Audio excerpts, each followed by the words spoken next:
Hey, and then Donovan got a hold of you? Yeah, Awesome. Cool. We kind of got the phones. Oh, there you go. I'll give you a couple. We have.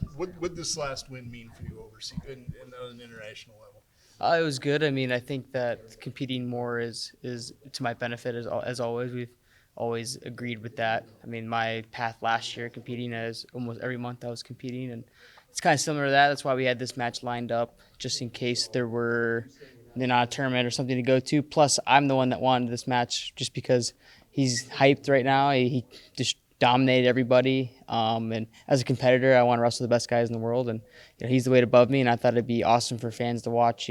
Hopefully someone can go out there and give him a match. So You're doing it here. yeah, it's in Corvo, which is cool. Well, he's in America. I knew he was in America.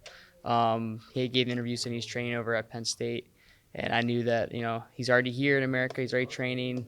It's an opportunity for him to make money as well, because wrestling in other countries, it's different than in America right now. I think there's more opportunities to make money in America than there's ever been as an athlete. So if you're successful, then you can continue competing. And I think that in Japan, a lot of times they struggle getting to know those guys. After they win one, it's hard to continue to keep going. My friend talked to Guru. He won the Olympics in Tokyo, and he was kind of like, well, now what, So he's still competing now, which is awesome. So, and he's actually gonna come visit here. He'll be here to watch the match, so which is pretty cool. So I think that it's good for everything. I think everything it insinuates is good. So. How much does wrestling need events like this and highlight its top talent? Some of the best matches I ever watched were Tom and Terry wrestling #1 Russian or something, and Team USA versus Russia. The problem with it now is that people ask for too much money, and it's hard to get all those 10 Olympic or World Olympic athletes in one dual meet, because they're all asking for a absorbent amount of money that isn't going to bring the creator of the match any money. But back then they just said, hey, this is it. You're gonna wrestle. This is what you're getting paid. You do it. Boom. You go to Russia and wrestle. I think we need more of that. I mean, obviously there are things happening in the world that we can't help, which is why there wasn't any Russians at the Olympics and whatnot. But I even stated a bunch of times, and I've seen Russian media post it, that if I won the Olympics, then I would wrestle Yugoyev in a match. And that I stand by that 100%. Had I taken gold into this over, I would have asked to wrestle him. Obviously, I mean, I'd still wrestle him if he wanted to.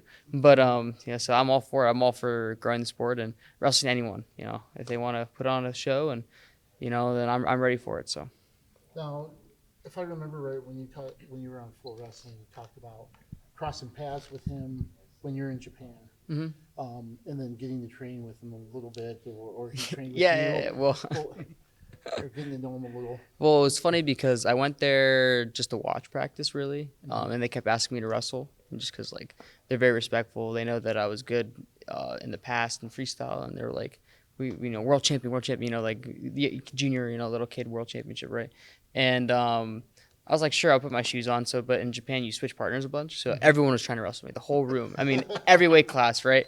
And I'm out of shape. It's I'm 2 months off. I just lost at nationals, so I was in a bad place. I did not want anything to do with wrestling, but it was fun, it was cool. But and I kept trying to wrestle their coach, who beat Gilman in the world finals. So because I'm he's a world champ, I want to feel him, and he kept going, no, he's better than me, he's better. And I'm going, no, you're a world champ, he's not better than you. No, he's better. He kept saying that. He kept pointing to Ono, and at the time, obviously nobody knows who Ono is, right? And I ended up wrestling with him a little bit for it was a 3-minute go, and I remember going, that guy was pretty dang good, And then I saw him in the bracket, with Vito and everyone. I was like, they may be ready to go. That guy's legit. So yeah. So then I always wanted an opportunity to wrestle in a real match, but they kept trying to get me to wrestle in a match, and I was like, no, I'm not doing that. I'm good, So now there's a chance to wrestle. So now we get to wrestle for everybody who watches. Yep. Well, I appreciate it. Thanks. Yeah. Thanks. Appreciate Yeah. it. Sorry. Good to see you. Yeah. Yeah, no problem. Good to see you.